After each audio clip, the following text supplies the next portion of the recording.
சுச்சக்கர வரதாச்சாரியம் சுத்தசத்வ குருத்தமம் ஸ்ரீநிதி ராகவம் வந்தே ஹியபார கருணாகரம் கவிதாஜித கல்லோலி கன்யகா காந்தவக்ஷசே கருணாதி குணாட்யாய கமலாநிதயே நமஹா. ஸ்ரீ சங்கரா தொலைக்காட்சி நேயர்களுக்கு நமஸ்காரம். புன்னகை ராமாயணம் சுந்தர ஸ்பந்தம் 23வது ஸ்லோகத்தை இன்றைய தினம் நாம் காண உள்ளோம். சீத்தை ராமனுக்கு சுந்தர காண்டத்துல ஹனுமான் செய்த சாகசங்களை எல்லாம் எடுத்து சொல்லி வருகிறாள். இப்ப அடுத்த விஷயம் சொல்றா சீத்தை. உங்க அங்க அடையாளங்கள்லாம் அவன் சொன்னான். அதுக்கப்புறம் நான் கேட்டேன், ராமனுடைய ஓரொரு அவயவமும் எதை போல் இருக்கும்னு உதாரணம் சொல்லுன்னு கேட்டேன். ஒன்னொன்னுக்கும் அவன் ஒரு உதாரணம் சொன்னான் என்று இப்ப அடுத்த ஹனுமானுடைய பெருமையை சீத்தை எடுத்து சொல்கிறாள். அப்ப முன் ஸ்லோகம் இப்படி எப்படி ராமன் இருப்பான்னு சொல்லிட்டான். இத்தனை ரேகை இருக்கும், கண்ணு அகன்று இருக்கும், சிவந்த டிஞ்சு இருக்கும், அதெல்லாம் ஓகே. இப்போ உதாரணம் சொல்லு, கண்ணு எதை போல இருக்கும், மூக்கு எதை போல இருக்கும், அப்படி உதாரணம் சொல்லுன்னு சீத்தை கேட்கிறாளாம். தான் ராமதூதன் என்பதை நிரூபிக்கும் வண்ணம் சரியான உதாரணங்களும் சொல்லி விளக்கிறார் ஹனுமான். அதை இப்ப சீத்தை எடுத்து ராமனிடம் சொல்கிறாள். உங்கள் இல்லத்திலும் உள்ளத்திலும் எழுந்தருளி இருக்கும் அனுமன் முன்பும் சீதாராமர்கள் முன்பும் ஸ்லோகத்தை விண்ணப்பிக்க தயாரா இருக்கேளா? வாங்க ஸ்லோகத்தை சேவிச்சுடுவோம். ராம பத்ம சமான லோச்சன யுகா கண்டத்வயாதர்ஷவான் நாசா நிர்ஜித சம்பகோதி மதுரம் பிம்பாதரம் சம்வகன் ஏதாமங்குலி முத்ரிகாம் மமகரே கிருத்வாவதத் ஸ்வக்ஷரம் வைதேஹீதி கிரா பிரியா முகஜயா மந்தஸ்மிதம் தே பவத்து. இப்போ சீத்தை ராமன்கிட்ட சொல்றா, நான் இந்த ஹனுமான்கிட்ட கேட்டேன், ராமனுடைய ஓரொரு அவயவத்துக்கும் ஏதாவது உதாரணம் சொல்லுன்னு கேட்டேன். அவன் என்ன தெரியுமா சொன்னா, ராமஹா பத்ம சமான லோச்சன யுகா, தாமரையை போல் கண்படைத்தவன் ராமபிரான். ராமஹா கமலபத்ராட்சகா என்றுதான் வால்மீகி ராமாயணத்திலையும் ஸ்லோகம் வருது. அது அப்படியே வில்லூர் சுவாமி ராம பத்ம சமான லோச்சன யுகா, அவன் ரெண்டு கண்களும் தாமரையை ஒத்து இருக்கும். ஏன்னா எக்ஸாம்பிள் தானே கேட்டா சீத்தை, உதாரணம் சிமிலி. அப்ப அவனுடைய கண்கள் தாமரை. கண்டத்வய ஆதர்ஷவான், ராமனுடைய ரெண்டு கன்னங்களும் கண்ணாடிகளை போல இருக்குமா, அவ்வளோ ஷைனிங்கா இருக்கும். நம்ம முகத்தை ராமனுடைய கன்னத்திலேயே பார்த்துடலாம். அந்த மாதிரி கண்ணாடி போன்ற கன்னங்களை உடையவன். நாசா நிர்ஜித சம்பகா, அவனுடைய மூக்கு எப்படி இருக்குன்னா செண்பகப்பூவை விட அழகாக இருக்கும். அதிமதுரம் பிம்பாதரம் சம்பகன், ரொம்ப இனிமையான ஒரு கோவை பழம் எப்படி சிவந்து இருக்கும், இனிமையான கோவை பழம் போல அவனுடைய திருவாய் என்பது அமைந்திருக்கும். அப்ப 4 உதாரணம் சொல்லியாச்சு. கண்கள் தாமரை, கன்னங்கள் கண்ணாடி, மூக்கு செண்பகப்பூ, அவனுடைய இதழ்கள் கோவை பழம், இப்படி உதாரணங்கள் சொல்லிட்டு ஏதாம் அங்குலி முத்ரிகாம் மமகரே கிருத்வா அவதத் ஸ்வக்ஷரம். அப்போ சீத்தை சொல்றா, என் கையில மோதிரத்தையும் கொடுத்துட்டு நான் கேட்ட இந்த அடையாளங்கள் உவமைகளையும் சரியா சொன்னா சொல்லிட்டு அவதத் சு அக்ஷரம், ஒரு நல்ல வார்த்தை சொன்னான். நான் சீத்தை என்ன சொன்னானா, வைதேகி, சீத்தைய பார்த்து வைதேகி என்று அழைத்தானா. வைதேகின்னு அழைக்கிறதுல அப்படி என்ன சிறப்புன்னா, சீத்தையினுடைய தந்தை ஜனகன் இருக்காரு இல்லையா, அவருக்கு விதேகன்னு பேரு. வைதேகி என்றால் விதேகனாகிய ஜனகனுடைய மகளேன்னு அர்த்தம். அதனால வைதேகின்னு கூப்பிட்டதும் ஜனகன் தான் சீத்தையை அப்படி கூப்பிடுவாராம். வைதேகி வைதேகி வைதேகி என்று ஜனகன் தான் கூப்பிடுவாராம். இப்ப ஹனுமான் வைதேகின்னு கூப்பிடவும் தன்னுடைய தந்தையே வந்து கூப்பிட்டது போல இருந்ததா. அப்படிப்பட்ட இனிமையான வார்த்தையாலே என்னை இந்த ஹனுமான் அழைத்தான் என்று சீத்தை சொல்ல, இதி கிரியா பிரியா முகஜயா, இப்படி உன் பிரியமான சீத்தை ராமா உன்னிடம் இந்த வார்த்தையை சொல்ல, அதை கேட்டு மந்தஸ்மிதம் தே பவத்து, உன் முகத்திலே ஒரு புன்னகை எழுந்ததே என்று ரசிக்கிறார் வில்லூர் சுவாமி. அப்ப சீத்தை மேற்கொண்டு அனுமன் பெருமையை சொல்றா. அவன்கிட்ட அடையாளங்களுக்கு உவமையெல்லாம் கேட்டேன். கண்கள் தாமரையை போல இருக்கும் ராமனுக்கு, கன்னங்கள் கண்ணாடி போல இருக்கும், மூக்கு செண்பகப்பூ போல இருக்கும், இதழ்கள் கோவைப்பழம் போல் இருக்கும்னு அத்தையும் சொல்லிட்டு, மோதிரத்தை என் கையில முன்பே கொடுத்த ஹனுமான் என்னை வைதேகின்னு எங்க அப்பா கூப்பிடுற அதே பெயராலே அழைத்தானே என்று தன்னுடைய ஆனந்தத்தை சீத்தை வெளிப்படுத்த, அதை கேட்டு ராமனும் புன்னகை செய்கிறான். இப்ப இங்கே ராமனுடைய புன்னகைக்கான காரணம் என்னன்னா, அதாவது ராமன் நினைச்சு பார்த்தானா, நம் அருள் பெற்றவன் ஹனுமான்கிறத சரியா நிரூபிச்சுட்டானே. அருள் பெற்றவன் நிரூபிச்சுட்டானா, அது எப்படின்னா, ராமஹா பத்ம சமான லோச்சன யுகான்னு சொன்னார் இல்லையா, தாமரை கண்ணன் ராமன்னு. பெருமாளுடைய அருள் பெற்ற ஒருவரால் மட்டும்தான் பெருமாளுடைய கண்ணழகை பேச முடியும். ஏன்னா பகவானே காட்டினாலே ஒழிய அவன் கண்ணழகை மட்டும் நம்மளால புரிஞ்சுக்கவே முடியாதான்.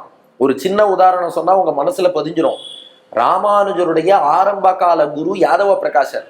அவர் வேதாந்தத்துல தஸ்ய யதாகப்பியாசம் புண்டரீகம் ஏவம் அக்ஷினின்னு பெருமாளுடைய கண்ணழகை சொல்லக்கூடிய வாக்கியத்துக்கு அர்த்தம் சொல்லும் போது யாதவ பிரகாஷர் என்ன தெரியுமா சொன்னார்? பெருமாளுடைய கண்கள் தாமரையை போல இருக்கும், அந்த தாமரை குரங்கின் பின்பகுதி போல சிவந்திருக்கும். அப்ப பெருமாளுடைய கண்களும் குரங்கின் பின்பகுதி போல சிவந்திருக்கும்னு அர்த்தம் சொல்லிட்டார். யாரா இப்படி சொல்லுவாளா? இப்படி சொன்னா அப்புறம் பெருமாளை நினைக்கும் போதெல்லாம் ஏதோ ஒரு ஞாபகம் தானே வரும். என் ஃப்ரெண்டு ஒருத்தன் என்ன பண்ணா, மழை சேறு சகதியா இருந்தது வீட்டு பக்கம்லாம், அதில் நடந்து வந்துட்டு சொன்னான், என்னடா இது ஒரே சேரா இருக்கு, சேத்துல கால் வச்சு நடந்து செருப்பெல்லாம் சேரில் ஊறி ஊறி செருப்பு தயிர் வடை மாதிரி எடுத்துனான். அன்னிலேருந்து தயிர் வடை சாப்பிட்ற ஆசையே போச்சு. எவனா சேத்துல ஊறின செருப்பை போய் தயிர் வடையோட கம்பேர் பண்ணுவானா? அது போல பெருமாளுடைய கண்களை போய் குரங்கின் பின்பகுதி சிவந்திருக்குங்கிற ஒரே காரணத்துக்காக கம்பேர் பண்ணலாமா? ஏன் அவர் பண்ணார்னா, யாதவ பிரகாஷருக்கு பெருமாள் அருள் இல்லை, அவருக்கு தெரிஞ்ச எத்தோ ஒன்னோட கம்பேர் பண்ணிட்டார். நான் ராமானுஜர் சொன்னார், தஸ்ய யதாகப்பியாசம் புண்டரீகம் ஏவம் அக்ஷினினா கம்பீராம்ப சமுத்பூத சுமிருட்டனால ரவிகர விகசித புண்டரீகதல அமலாயதேக்ஷணா.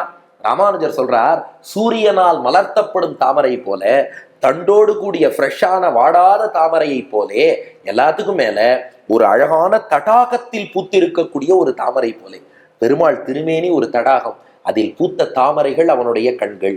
அது வாடாத தாமரை, தண்டோடு ஃப்ரெஷ்ஷா இருக்கு. முக்கிய அர்த்தம் சூரியனால் மலர்த்தப்படும் தாமரை.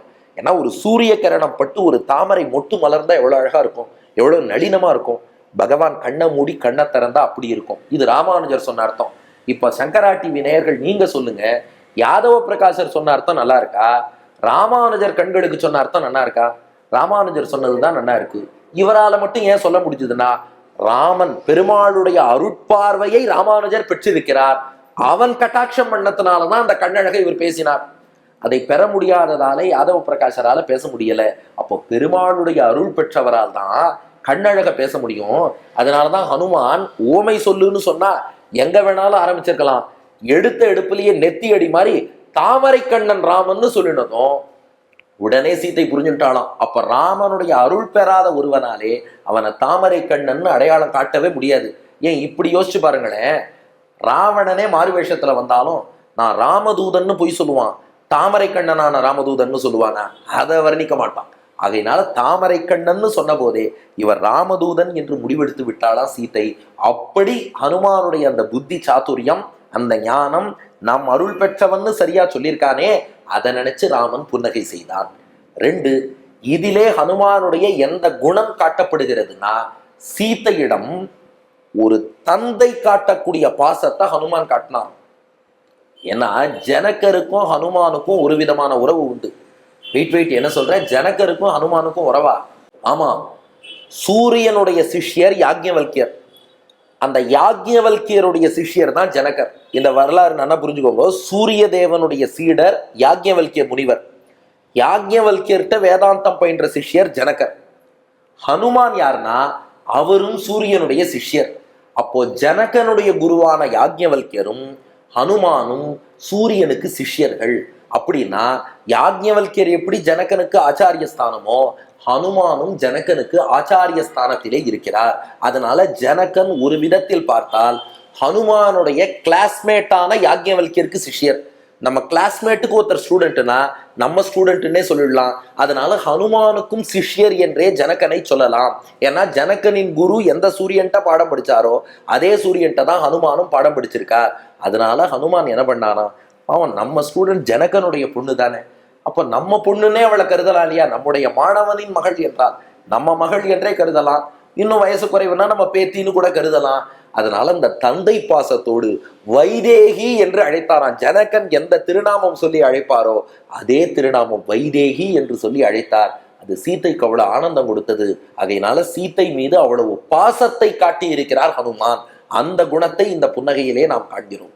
3வது, இதை சொல்லக்கூடிய நமக்கு என்ன பலன்னா, நல்ல சமயோசித புத்தி, எந்த இடத்துல எதை பேசணும் எதை பேசக்கூடாது என்ற அந்த தெளிவான சமயோசித புத்தி, presence of mind ஏற்படும்படி Hanuman Arul புரிவார்.